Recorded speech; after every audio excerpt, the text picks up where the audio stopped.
My daughter sat down across from me one afternoon and said, "Mom, we need to talk about what comes next." She had that look, the one where she's already decided, but wants me to think it was my idea. She'd been researching care homes, had printed out brochures. There was one in Exeter she particularly liked.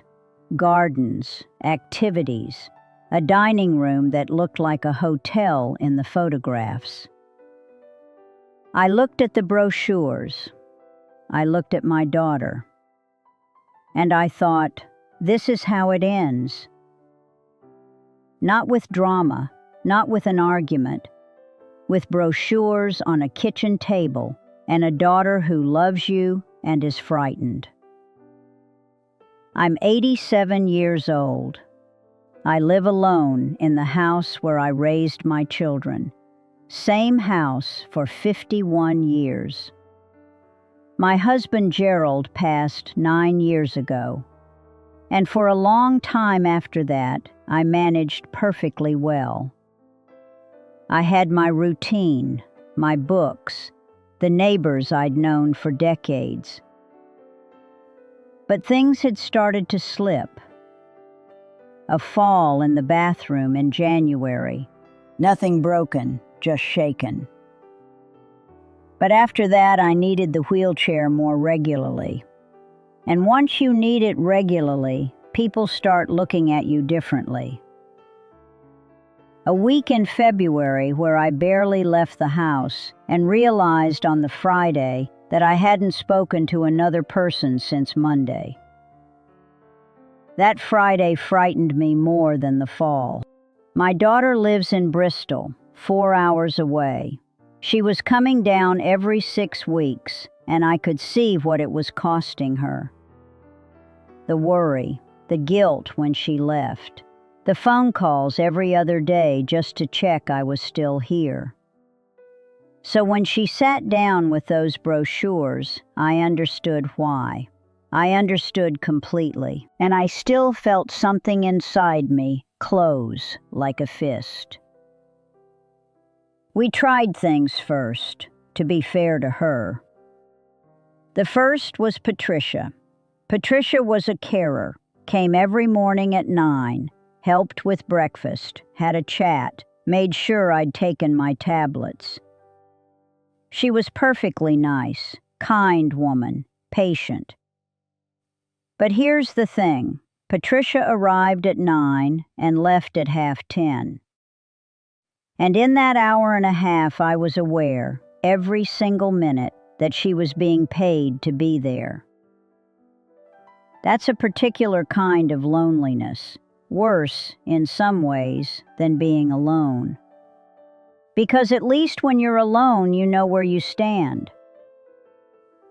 The second thing we tried was spending a month with my daughter in Bristol. She has a lovely home, a spare room with its own bathroom. She made it very comfortable. And I was miserable. Not because of her, she was wonderful. But it wasn't my home. My view of the garden wasn't there. My particular way of making tea in the morning, with the radio on at a specific volume, none of it was there. I felt like a guest in my own life. And the worst part, the part I couldn't say to her, was that I could feel her watching me all the time. Not in a bad way, in the way you watch someone you're worried about. I didn't want to be watched. I wanted to be seen. Those are two very different things. Then came the care home visit, a Tuesday morning in March, clean, well-staffed, warm. The residents were watching television in the lounge. Some were doing a puzzle. One woman was asleep in a chair by the window. And I stood there in that corridor and thought, this is a place where people come to wait, not to live, to wait. I didn't say that to my daughter. She was so hopeful. I just said, Let me think about it. And in every single one of those options, Patricia, Bristol, the care home, I felt the same thing. That I was being converted from someone who participates into someone who needs attending to.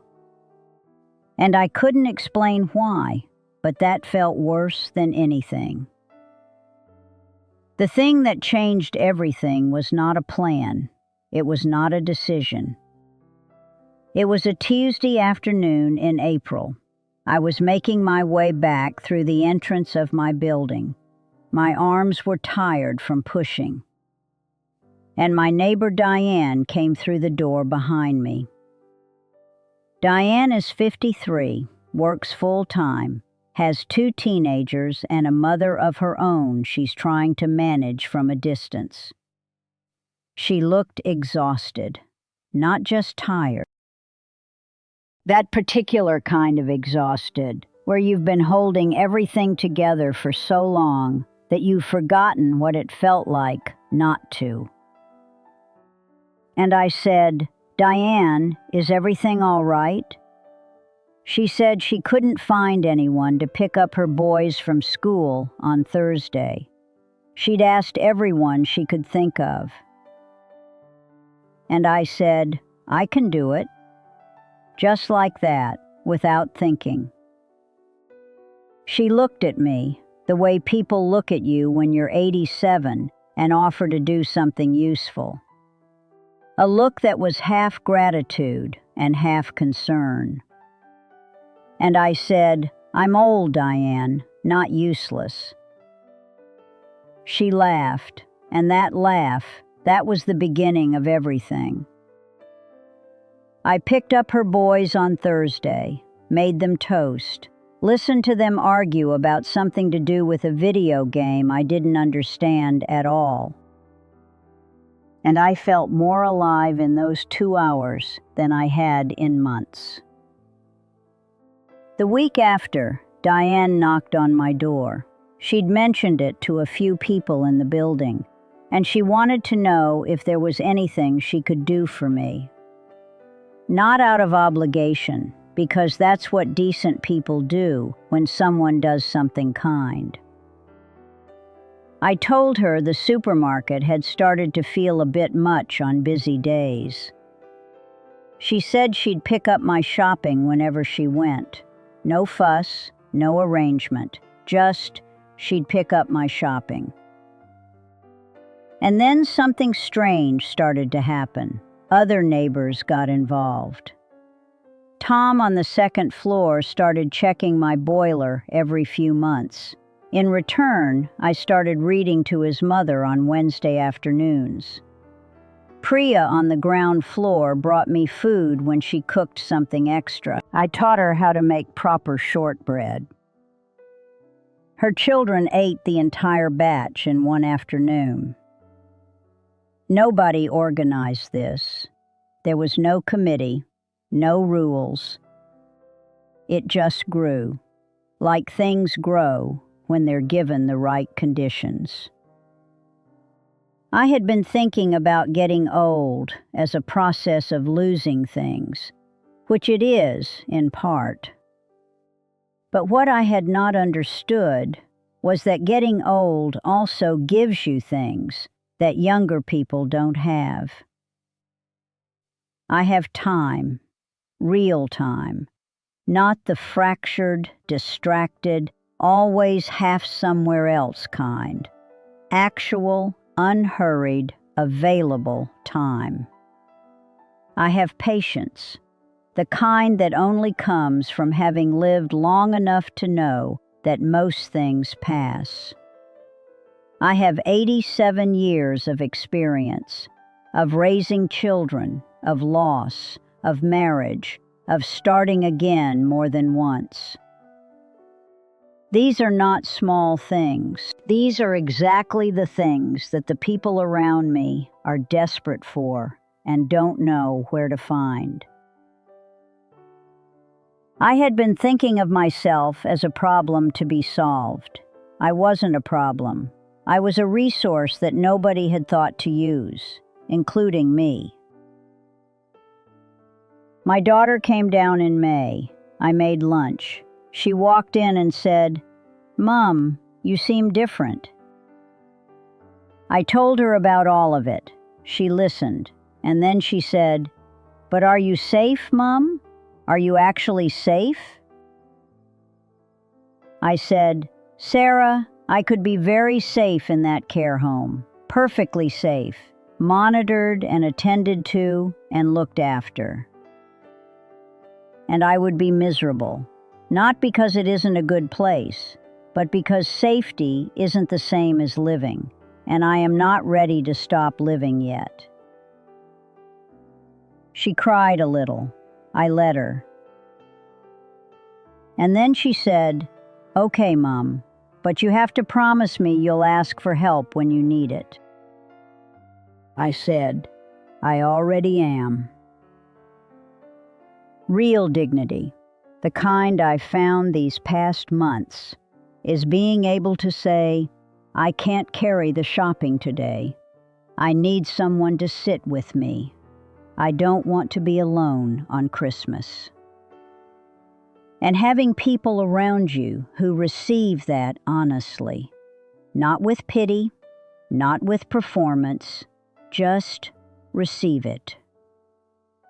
And in return, being able to offer something back, not the same things as before, different things, but real things. That exchange, that's dignity, not independence, interdependence. Before you decide what you need, or before you decide what someone you love needs, ask the right question. Not just, are they safe, but are they still themselves? Do they still have something to give? Because the week I nearly agreed to the care home, I was safe. But something inside me was already starting to go quiet. The part of me that had opinions, that argued about things, that wanted to be useful, that still had things to say. And that part, once it goes quiet, is very hard to wake up again. Last Thursday, Diane knocked on my door at 7 in the evening. She had a bottle of wine and a very complicated expression on her face. She just wanted to sit somewhere and not have to explain herself. So we sat. We had a glass of wine. We talked about nothing important for about 2 hours. And when she left, she said, "I don't know what I'd do without you, Margaret." I'm 87 years old. I fall asleep in front of the television. I forget what day it is sometimes. I move slowly. And my neighbor doesn't know what she'd do without me. That is not nothing. That is everything. My daughter wanted to take me somewhere safe. What I found instead was somewhere I still matter. Those aren't the same thing. And knowing the difference, that's what I discovered. If any of this has resonated with you, whether you're the person getting older or the person watching someone you love get older, I'd like to hear from you. Tell me in the comments. I read every single one.